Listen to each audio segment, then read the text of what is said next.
প্রাক্তন তৃণমূল কাউন্সিলরের বিরুদ্ধে জোর করে ফ্ল্যাট দখলের অভিযোগ করে মুখ্যমন্ত্রী জনতার দরবারে পৌঁছলেন বাঙুরের বাসিন্দা। ফ্ল্যাট কেনার পর তার অজান্তেই অন্যের নামে রেজিস্ট্রি করে দেওয়া হয়। প্রাক্তন তৃণমূল কাউন্সিলরের বিরুদ্ধে এই অভিযোগ করেছেন তিনি। আমি একটা ফ্ল্যাট নিয়েছিলাম 2012 সালে। তো আমার ফ্ল্যাটটা মৃগাঙ্ক ভট্টাচার্য তখন ওখানকার কাউন্সিলর ছিলেন, আর ওনার পিএ ছিলেন অতীন কুমার রায়। কোন পার্টি? তখন তৃণমূল করতেন। তো তৃণমূল করার সময় তখন ওনারা কী করছে, ওই আমার ফ্ল্যাটটা জোরজবস্তি অতীন কুমার রায়ে রেজিস্ট্রি করে নেন। করে নিয়েছে মানে আপনার অজান্তে? আমার অজান্তে। ফ্ল্যাটটা আপনি কিনেছেন? ফ্ল্যাটটা আমি কিনেছি, আমার সাথে এগ্রিমেন্ট হয়েছিল, সব কিছু হয়েছে, আমি চেকে পেমেন্ট করেছি সব কিছু আমাদের সিএমের কাছে জানাতে।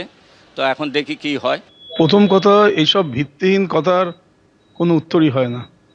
আমি 12 সালে কাউন্সিলর ছিলাম, আমার টাইমে কত লোক কত ফ্ল্যাট নিয়েছে তা জানা আমার কথাও না।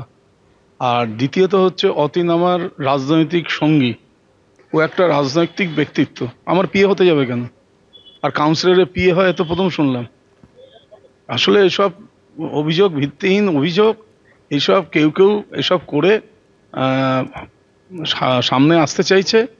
তো আমি মনে করি এসব মানে একেবারেই অবান্তর এবং ভিত্তিহীন কতগুলো কথা। জনতার দরবারে এসছে, জনতার দরবারে বিচার করবে কার ফ্ল্যাট কে নিয়েছে। এটা হতে পারে কখনো? রেজিস্ট্রি যে বলছে জোর করে রেজিস্ট্রি করা হয়েছে। আমি শুনলাম যে রেজিস্ট্রি কখনো জোর করে হয়? সরকারি রেজিস্ট্রি?